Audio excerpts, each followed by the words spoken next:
We're here in Ketchikan, where cruise ships dominate the skyline and the economy. The weather for the next few days is not good for traveling, so we're going to stay put here for a couple of days. We do need a few supplies, so we took a walk downtown to the Tongass Trading Center, which has pretty much anything anyone would need. That's me standing there in the banana pants. As you see, I'm fully decked out in rain gear, just the way I've been for most of the past week. Ketchikan has a lot of neat elements to the city, but most of the town appears to be paved over, so there's no real place for Kinsey to be able to play. But we take the time while we're waiting on weather to relax and do some laundry.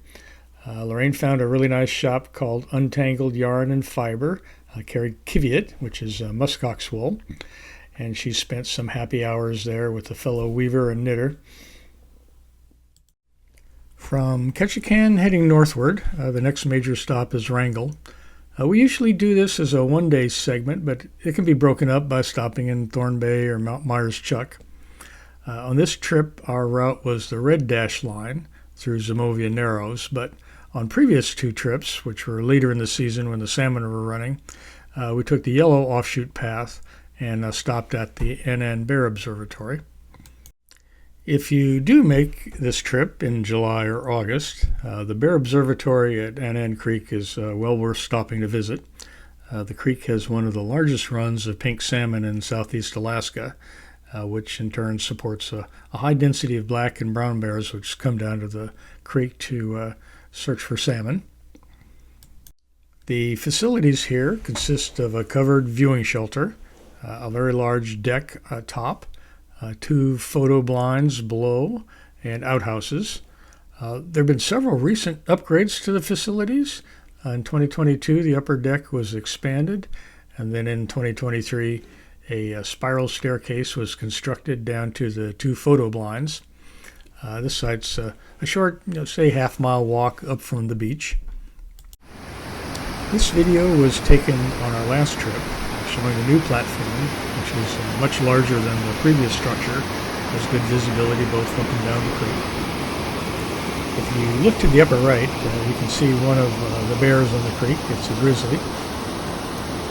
Even on the upper platform, you're still very close to the bears, so a camera lens like this guy has isn't really required, although sure, he's got some awesome photos.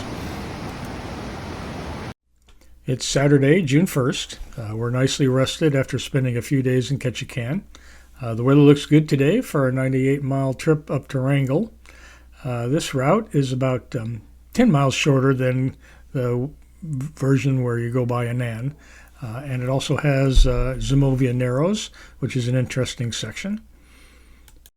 As we're leaving Ketchikan, we see another cruise ship coming in to add to the crowd that's already there.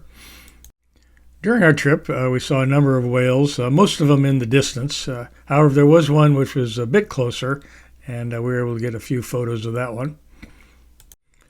While I was taking a turn at the helm, I thought Lorraine was back having a cup of tea, but then she shows up with this, a chocolate bundt cake that she made in the Instapot while we were cruising along at going 20 miles an hour. Amazing.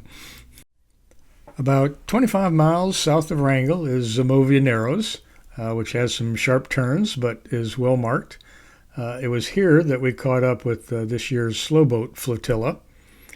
By the way, we do recommend that anyone who's planning an Alaska trip check out their website. They've got some excellent instructional videos on planning this kind of journey. And while we're doing shout-outs, another website that we've found useful, especially for provisioning, is the Boat Galley. We arrived in Wrangell around 1:30. We were able to get the very last spot on the Reliance float. Reliance is our preferred location. It's much closer to town than Heritage Harbor, which is the other marina. Just across from our slip is Chief Shake's Island. Here's what the island and Chief Shake's original house looked like in 1887. The Chief's original house is gone, but the island now hosts a replica of a traditional Tlingit clan house. Also on the island are several preserved totem poles that have been laid on their side under a protective shelter. It's really nice having the poles displayed horizontally like they are here because it allows you to examine some of the details more closely.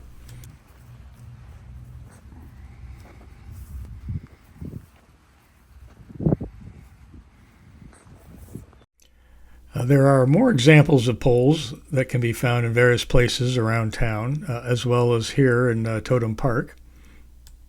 I don't particularly like the art. Some people really do. Like, I know that Kathy really likes indigenous art. I'm not a big fan. Wrangell does occasionally have small cruise ships that come visit. This particular one has about 170 passengers. So we really enjoyed our stay in Wrangell, and we're going to leave tomorrow on our route to Petersburg. It's June 2nd, Sunday. The weather is beautiful today, so we're embarking on our 50-mile run up to Petersburg, which allows us to travel through the famous Wrangell Narrows. It's a 22-mile stretch with windy and curvy and with 60 channel markers to show the way. About 10 miles south of Petersburg is the Green Rocks Fishing Lodge. Many of the lodge customers are self-guided. They rent small skiffs from the lodge for fishing nearby. We noticed that several of these small boats are going from one side of the channel to the other without really paying attention to whether there's other traffic in the way.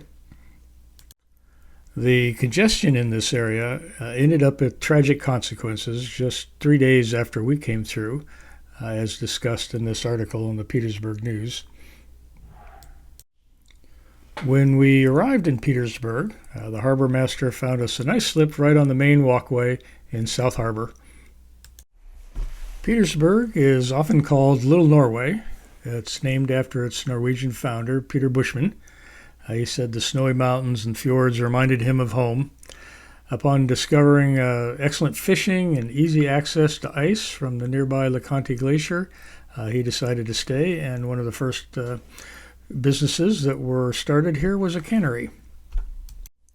The LeConte Glacier, which is one of the factors leading to the founding of Petersburg, is only about 25 miles away. On this trip, we did not try to visit the glacier since every previous attempt that I've made, the ice has been so thick that we've never were able to get far enough the bay to get a view of the glacier. Nonetheless, it's still a cool place to go visit if you're up here, so I definitely encourage people to do that. We ended up staying in Petersburg for 2 nights. Dinner this evening was at Inga's Galley, sitting around one of their cozy fire pits. The fuel dock was closed when we arrived yesterday, so today we went over and topped off our tanks. We have a lot of miles between here and our next fuel stop in Juneau. So we're going to go to Ford's Terre tomorrow, and then after that up Tracy Arm to see the Sawyer glaciers. Tomorrow we're going to Ford's Terre, the first time that we've been there. The entrance is tidal rapids. It's also narrow, shallow, and with a tight dogleg turn. So we need to enter and exit at high slack tide. And then high slack tide at Ford's Terre is between 10 minutes and 1 hour after high tide at Juneau. So based on these tide tables, we want to arrive at the entrance a little after noon tomorrow. So that means an early start to the day. We'll close this video with a photo looking across Frederick Sound from Petersburg Harbor. Thanks for watching.